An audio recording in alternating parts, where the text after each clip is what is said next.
चलिए हाय। सो कल ऑडिट का पेपर है और 21 को आपका एफएमएसएम का पेपर है। सो हमारे जितने भी स्टूडेंट्स हैं स्पेशली ग्रुप 2 के, ये शॉर्ट्स उनको डिवोटेड है। अपने पेपर अच्छे से कीजिए और मेरी पूरी गुड विशेस आपके साथ है। अ, देखिए अभी तक आपका पेपर जैसा भी गया हो, मतलब अगर आप बोथ ग्रुप दे रहे हैं तो आपका अभी तक जो 4 पेपर हुए हैं कैसे भी हुए हों, या आप अगर ग्रुप 2 दे रहे हैं तो कॉस्टिंग कैसा भी हुआ हो मैटर नहीं करता है। आप उसका इम्पैक्ट इन दोनों पेपर में मत आने दीजिएगा। आपको ऑडिट एफएम इतना बढ़िया करना है ना कि उसमें अगर कोई मार्क्स कम भी पड़ जाता है ना पहले के सब्जेक्ट्स में, तो वो कॉम्पनसेट हो जाए आपका। बहुत बढ़िया करना है आपको।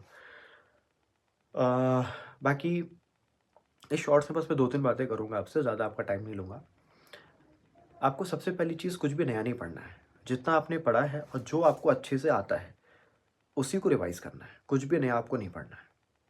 दूसरी चीज़, जो बड़े चैप्टर्स हैं, पूरा रिवाइज़ मत कीजिए। जो मेन चीज़ें हैं वो रिवाइज़ कर लीजिए। जैसे कोई बड़े चैप्टर है 100-150 पेज के, पूरा मत पढ़िए, मेन चीज़ें रिवाइज़ कर लीजिए। जैसे for example chapter number 5 audit में, chapter number 5 audit of items of financial statement.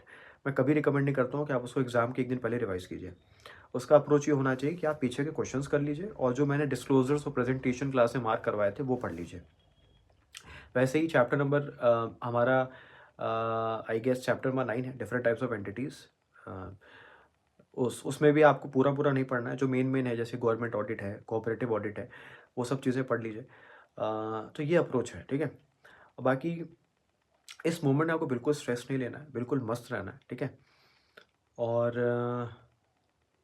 रही बात एफएमएसएम की, तो कोशिश कीजिएगा जब भी आप ऑडिट का पेपर दे के आइए तो पहले आप एसएम को शुरू कीजिएगा, पहले एसएम को रिवाइज़ कीजिएगा, ठीक है, क्योंकि एसएम फटाफट हो जाएगा।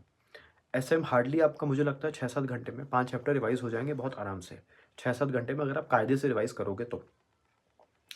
जब आप एफएम शुरू कीजिएगा तो एफएम में सबसे पहले आप शुरू कीजिएगा मेन चैप्टर से, ठीक है। जैसे मेन चैप्टर्स आपका लिवरेज हो गया, डिविडेंड हो गया, कैपिटल डिसीजन हो गया, ठीक है, रेशियो हो गया। तो ये छोटे-छोटे चैप्टर्स भी हैं, ईज़ी चैप्टर है, फटाफट हो जाएगा, ठीक है।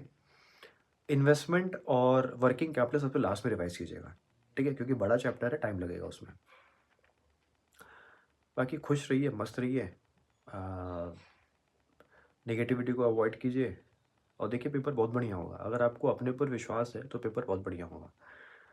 और कोशिश कीजिएगा सबसे पहले एमसीक्यू को अटेम्प्ट कीजिएगा, ठीक है। एमसीक्यू को बहुत बच्चे लास्ट में अटेम्प्ट करते हैं, तो मैं इसको सही अप्रोच नहीं मानता हूँ। आप पहले एमसीक्यू को अटेम्प्ट कीजिए।